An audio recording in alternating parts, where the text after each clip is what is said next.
मनुष्य का स्वभाव बहुत असीमित और विचित्र है।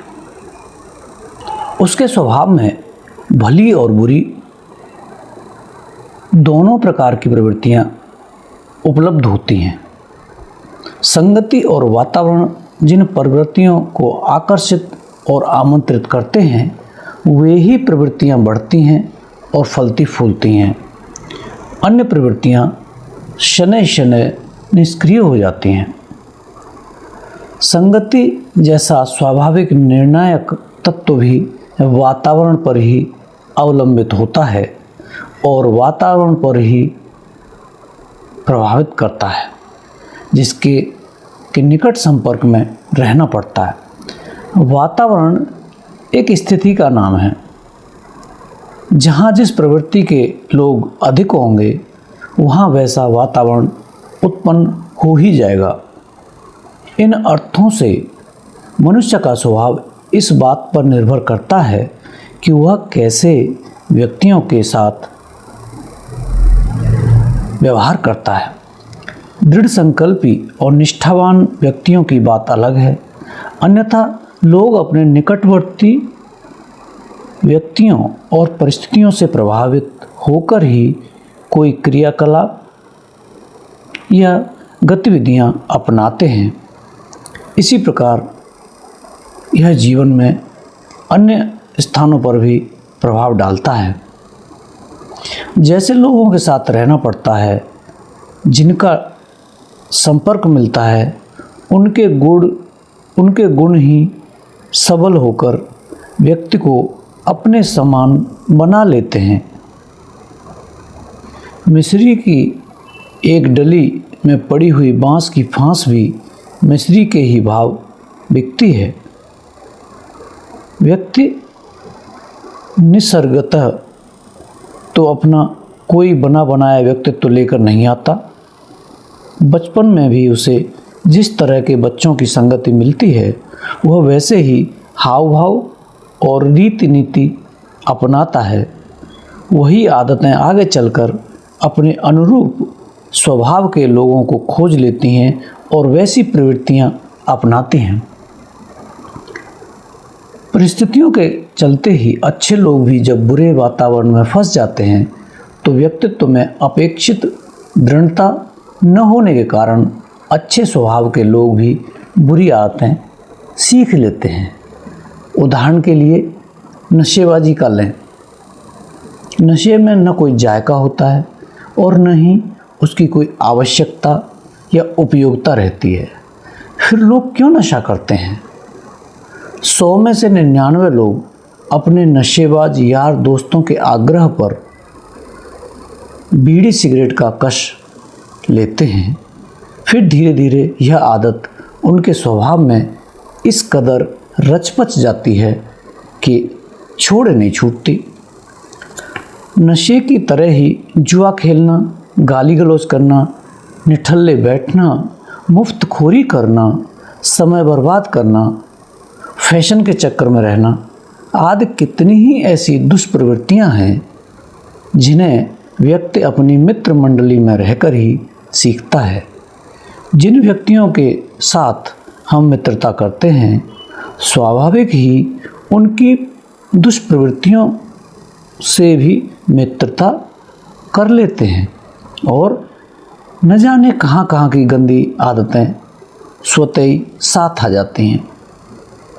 यहाँ तक कि कोई आदमी व्यभिचारी या चरित्रहीन बनता है तो उसके इस पतन का 100% कारण उसकी संगति ही रहती है। उनका आरंभिक जीवन में तो सभी सदाचारी रहते हैं। सामाजिकता, लोकलाज, अपमान का भय और प्रचलित मान्यताओं की पाबंदी हमारे समाज में कुछ है ही इस प्रकार की कि व्यक्ति का कुमार्गगामी होना आसान नहीं है। तथापि कदम कदम पर इस राह पर पग बढ़ाते हुए भय, संकोच और लज्जा उत्पन्न होती है। लेकिन कुसंग में बुरे साथी मिलने पर यह लज्जा और झिझक छूट जाती है। बुरे साथियों के साथ गंदी हंसी मजाक में रुचि लेने के साथ उत्पन्न होने वाला रस दिनों दिन पतन के गर्त में धकेलता जाता है। इसके विपरीत अच्छे वातावरण में रहने और अच्छे लोगों की संगति का भी इसी प्रकार अच्छा प्रभाव पड़ता है। न केवल मनुष्यों पर वरन पशु पक्षियों पर भी इसका प्रभाव स्पष्ट परिलक्षित होता देखा जाता है। प्राचीन काल में तो यह स्थिति हमारे लिए गौरवास्पद ही कही जाएगी कि ऋषि मुनियों के आश्रम में सिंह और गाय एक ही स्थान पर स्वतंत्र और निर्भय विचरण करते थे। आजकल घरेलू पालतू पशु पक्षियों पर भी वातावरण के प्रभाव को देखा जा सकता है।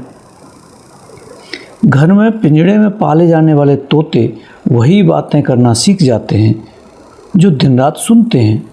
तोते गालियाँ भी बकते हैं और आने जाने वालों को अभिवादन स्वागत भी करते हैं। इस आधार पर प्राचीन काल के उन विवरणों को भी गलत नहीं बताया जा सकता, क्योंकि जिस स्थान पर प्रेम और अहिंसा की सद्भावनाओं का प्रबल प्रचंड प्रभाव विद्यमान हो, वहाँ कोई भी उससे प्रभावित हुए बिना नहीं रहता। शेर चीते सर्कस में रिंग मास्टर के भय से अनुशासित रहते हैं। प्रेम तो भय से असंख्य गुना शक्तिशाली है, उसका प्रभाव क्यों नहीं होगा। फूल टूट टूट कर जिस मिट्टी में गिरते हैं वह भी फूलों की सुगंध ग्रहण करने लगती है।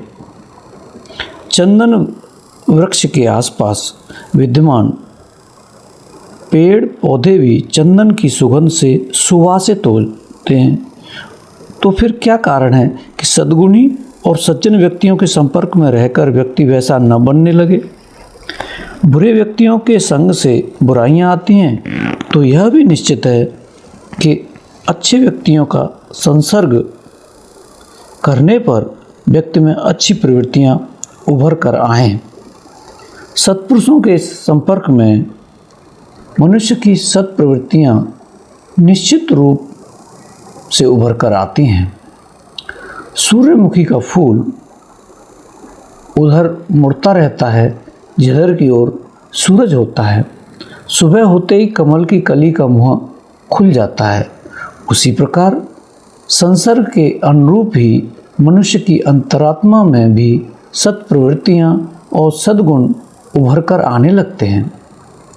तब प्रश्न उठता है कि अच्छी और बुरी प्रवृत्तियाँ दोनों ही विद्यमान हैं और अच्छाई अपने आप में शक्तिशाली है, तो बुरे व्यक्तियों के संसर्ग से भय कैसा। यह ठीक है कि सत तत्व सामर्थ्यवान और शक्तिशाली है, पर उसकी सामर्थ्य व्यक्ति के अपने आत्मबल के द्वारा ही विजयी होती है। शस्त्र अच्छे हों, पास में बंदूक के स्थान पर बढ़िया राइफल हो, चलाना भी आता हो, पर वक्त पड़ने पर हाथ पैर फूल जाएं और साहस जवाब दे जाए, तो अकेली बंदूक या राइफल क्या करेगी। हमारा स्वभाव लाख अच्छा हो, लेकिन इतना आत्मबल न हो कि बुरे व्यक्तियों से अप्रभावित रह सकें, तो वही प्रवृत्तियां हम पर भी हावी हो जाती हैं। इसलिए संगत से होने वाले प्रभाव के महत्व को जानकर हमें चाहिए कि हम अपना संपर्क बुरी आदतों और बुरे स्वभाव के व्यक्तियों से न रखें।